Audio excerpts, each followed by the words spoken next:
What's up, guys? Cleveland Sports TV here, and today I have some more Cleveland Browns football talk for you as I'm going to go over the full 17-game schedule, what I think my predictions will be for each week, as well as when it's all said and done, where I think the Browns will stack up in the AFC North when the season is complete. And who knows, maybe we'll be talking playoff football here in Cleveland for the first time in a minute. But before I get started with the video, if you guys would not mind smashing that like button, hitting the subscribe button as well, I would greatly appreciate it. But yeah, let's get into the video. All right, guys, so let's go ahead and get into it. Week 1 at Baltimore. I put out a video yesterday giving my thoughts on the game, you know, the game preview, and I do think the Browns come out of Baltimore with a loss. At the end of the day, I just think Lamar Jackson and that offense is too much for this inexperienced Browns team. So yes, week 1 loss in Baltimore.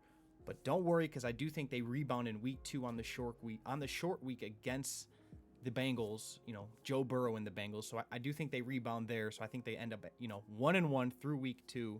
And then you got the Redskins week 3. We already know that they're kind of in a rebuild mode. They don't really know what they have going on at quarterback with, Dwayne Haskins. I heard rumblings about Alex Smith might be better, better to go as of today. He might be ready to go and be better as of today. But I think they stick with the young guy in Haskins. That might be the Ohio State bias coming out of me. But yeah, so week 3, the Redskins, I do think the Browns come away with a win there. So they're at 2-1 through 3 weeks. And then we go to Dallas. As you know, I think Dallas is allowed to have something like 50,000 fans or something of that nature at their games. It could be a little bit neutral. You never know. But I think in Dallas, with fans at the game, I think Dallas and that team's going to be a little fired up. I do think the Browns walk away losers in this one as well. So that'll put them at 2-2 through 4 weeks. And then you got week 5 against Indy at home. This is a big game for the Browns, sitting at 500. Colts are a good team, an established offensive line, established run game. Phillip Rivers came there in the offseason. I think the Colts are going to be a little bit better than people expect, but I do think the Browns come out of week 5 with a W, making them 3-2 through 5 weeks. And then we have the matchup that we're all waiting for, week 6 at Pittsburgh. I know you guys are thinking, come on, man, that's got to be a win. I'm going to say a loss. In Pittsburgh. Pittsburgh's got a lot at stake this year. Big Ben coming back. I think they're going to be so much better, obviously, with him there to go along with that amazing defense that they have in Pittsburgh. So through 6 weeks, I got the Browns at 3-3. Week 7, we have the Bengals. Again, quickly, on October 25th. This is going to be in Cincy. Not too far of a trip for the orange and brown. Well, the Cleveland orange and brown. But I do think they end up winning this game. So we're sitting at 4-3 after the win in week 7 against the Bengals. And then you're thinking, well, we haven't won 2 straight yet. Yes, we did. Don't forget Bengals, Redskins in weeks 2 and 3. Lost to Dallas, win against the Colts, lost against the Steelers, win against the Bengals. And then week 8, you have the Raiders. Again, I think the Browns end up winning this game. Raiders at home. Raiders playing outside of Vegas. Weather getting a teeny bit cooler there on November 1st. So, yeah, I do think the Browns are a better team at this point than the Raiders. So I think they win this game as well, putting them at 5-3 heading into the bye week 9. It'll be a good week 9 for the Browns. I envision a lot of people being banged up with the short season, or the short, training camp, the short off season. Well, the long off season, short training camp. You get what I mean. So yeah, week 9, no win, no loss. Obviously, you're feeling good. Coming out of the bye, you're going to be facing Houston at home at what I think will be 5-3. And I think the Browns also get a win here, making it their 3rd straight win of the season. I just see them coming out of the bye against Houston. I think Houston's in kind of a disarray as well. I don't really know what Bill O'Brien's doing down there in Houston. But like I said, I think the Browns win November 15th, week 10 against Houston, putting them at 6-3.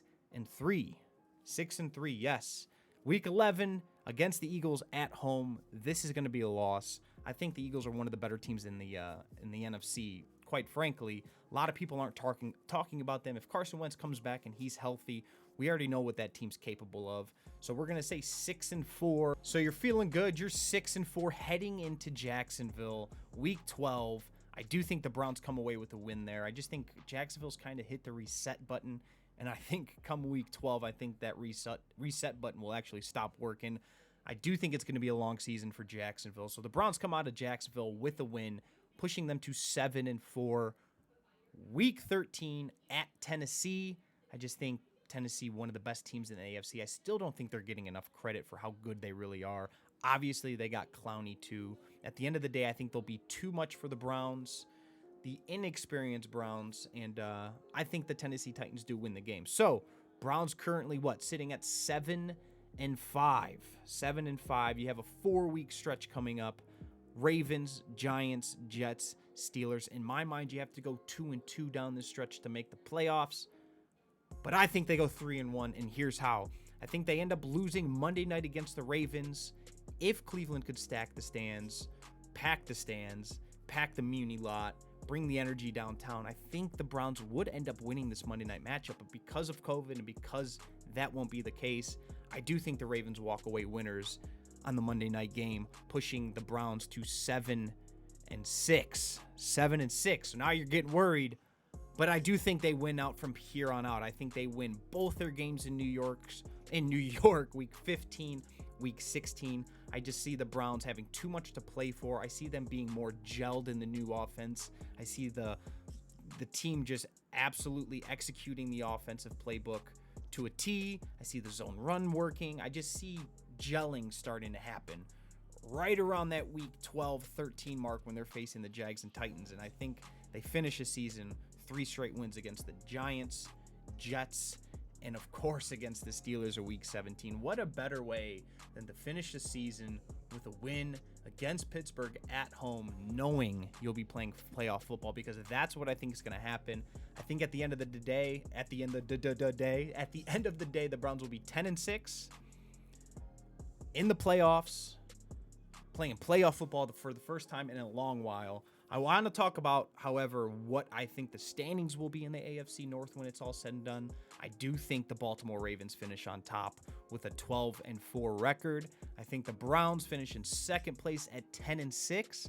I think the Steelers finish in third place at 8-8, fringe playoff team. And then the Cincinnati Bengals actually shocking some people, going 6-10. I do see the Bengals being competitive all year. There's just a little too much firepower there on offense. But yeah, man, that does it for the video. I'm like out of breath. Couple stumbles, but we're good.